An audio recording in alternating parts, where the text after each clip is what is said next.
سلام اوریدونکو 11 ستمبر 2001 یو داسې ورځ چې ټول امریکای خوځولې وه، یو داسې ورځ چې هغې زما په خیال د دنیا تاریخ بدل کړو چې د هغې اثر 30 کاله بعد اوس هم محسوسیږي. راځئ نننۍ ویډیو کې هم په دغه ورځ بحث کوو. خوږو اوریدونکو 11 ستمبر د سحر وختو د امریکي جهاز 11 د بوسټن ایرپورټ نه پاسي او داتلو لاس انجلس ته. تقریبا 92 کسان په دغه جهاز کې سوارو چې پکې 11 د جهاز عمله وه او 81 پکې مسافر وو. خو تقریبا 15 منټ بعد پته لګي چې دغه 81 کسانو کې 15 هایجیکرز دي، یعنی جهاز اغوا کوونکي دي. دغه 15 کسان جهاز اغوا کوي او د جهاز کنټرول خپل لاسو کې اخلي. په دې کې یو کس دی محمد عطا چې یو ټرینډ شوی پایلټ او د مصر و.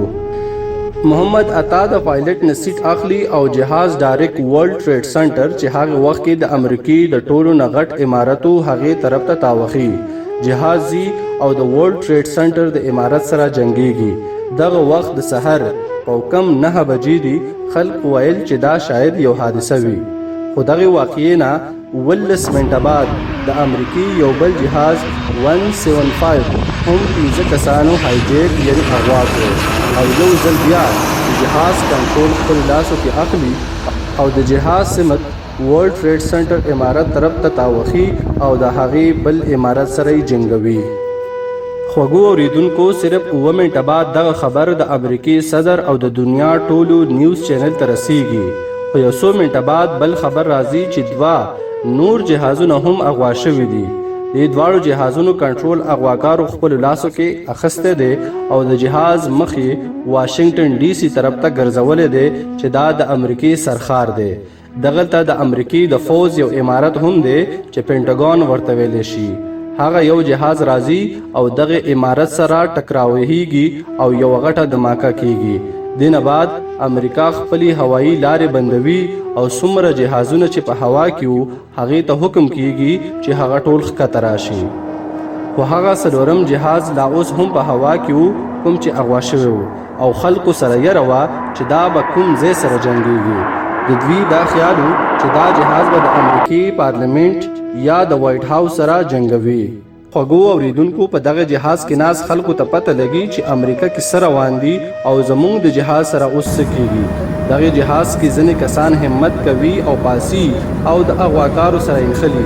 په جهاز کې جګړه انخلي او دغه له کبله جهاز خپل منزل ته نه رسي او یو پټي کې پریوزي او تباه کیږي. خوږو اوریدونکو دغه ټولو واقعاتو کې تقریبا 3000 خلک مري او 6000 پکې ژوبل کیږي. ګران اوریدونکو د دغه ټولو واقعاتو ذمہواری د اسامه بن لادن او د القاعده په سر پریوزي. خو اسامه خپل یو پیغام کې د دین انکار کوي چې هغه په دې کې ملوث دی.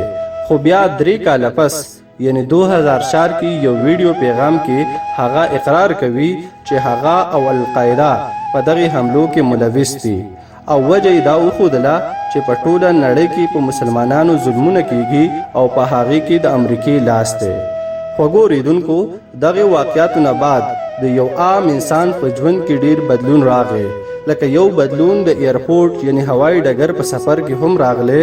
2001 نه مخکې به په ایرپورټ کې دومره سکیورټي نه وه او نه به سخت چیکینګ و.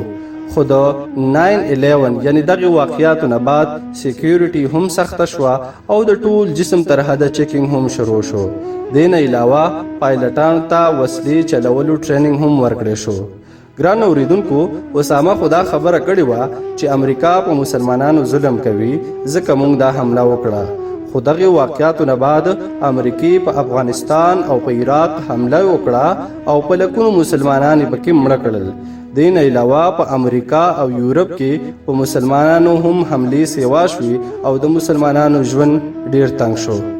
ګران اوریدونکو ستاسو څه خیال دی چې اسامه چې کومه حمله کړې وه دا یې ټیک کار کړی او که غلط؟ خپل رائے موږ سره په کمنټ کې شیر کړئ.